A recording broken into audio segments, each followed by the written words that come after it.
Good morning class 6।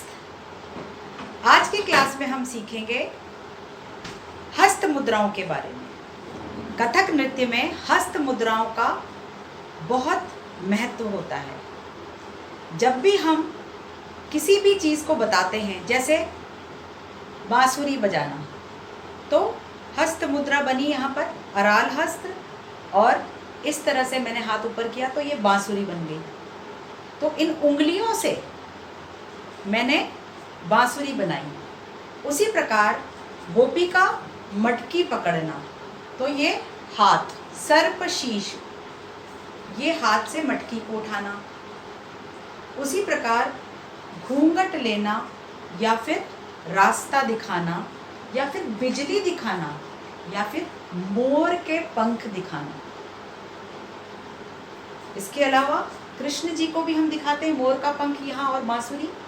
तो हम उंगलियों का प्रयोग करते हैं। तो पहले हम हिंदी में उंगलियों का नाम जानेंगे। हिंदी में हम उंगलियों को किन नाम से पुकारते हैं, ठीक है। तो बच्चों, हाथ की हथेली की उंगलियों का नाम जानना बहुत ज़रूरी है।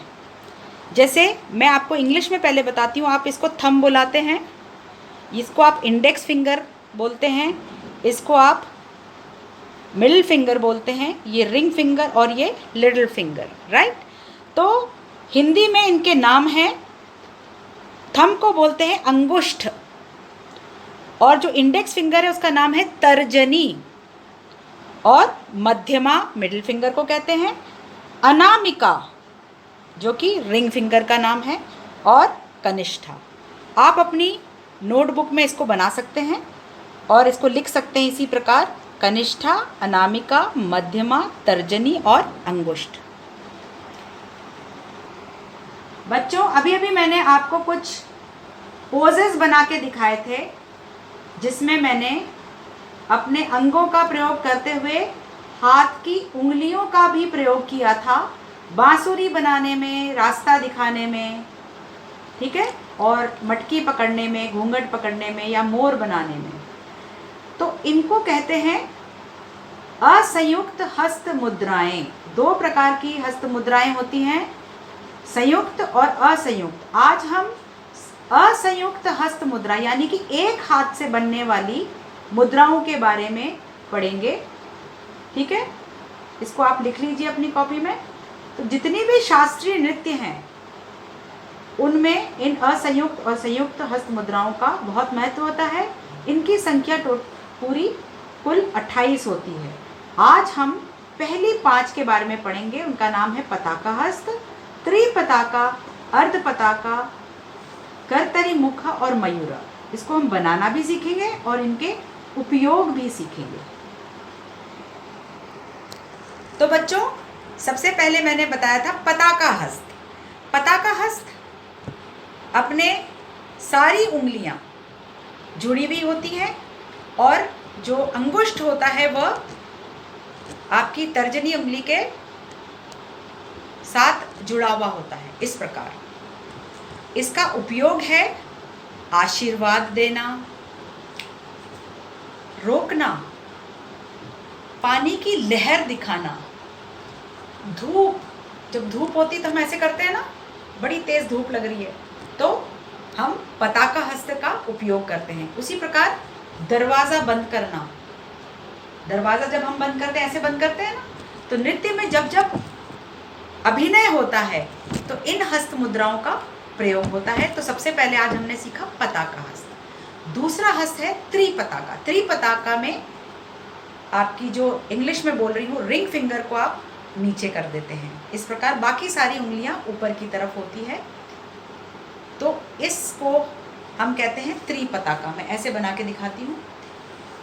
इस त्रिपताका का हस्त का उपयोग है मुकुट, जब हम दिखाते हैं कि सिर का मुकुट सिर पे लगाना या उतार देना, तो मुकुट का पहनने का और पहनाने का जो हस्त मुद्रा होती है वह त्रिपताका होती है। उसी प्रकार दीपक जलाना, या फिर तरकश से बाण निकालना, बाण को दिखाने का भी त्रिपताका से होता है, या उसी प्रकार बिंदी लगाना, ठीक है बच्चों, या काजल लगाना।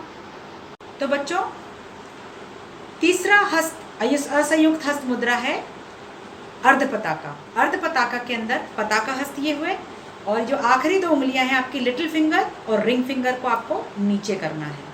तो जब आप इसको नीचे करेंगे तो ये अर्धपताका बन जाता है। तो अर्धपताका के जो यूज़ है नृत्य के अंदर, हम नदी का किनारा दिखाना, ठीक है, या फिर आरी से काटने का इशारा करना, या फिर 2 दिखाना, ठीक है बच्चों, जैसे कि 2 स्त्रियां, 2 फूल। उसी प्रकार चौथा वाला है कर्तरी मुख। कर्तरी मुख के अंदर आप क्या करेंगे, पताका हस्त बनाएंगे और आपकी जो रिंग फिंगर है उसको नीचे कर देंगे, लिटिल फिंगर और इंडेक्स फिंगर को पीछे की तरफ कर देंगे, और मिडिल फिंगर को आगे कर देंगे, थंब यहीं पर रहेगा।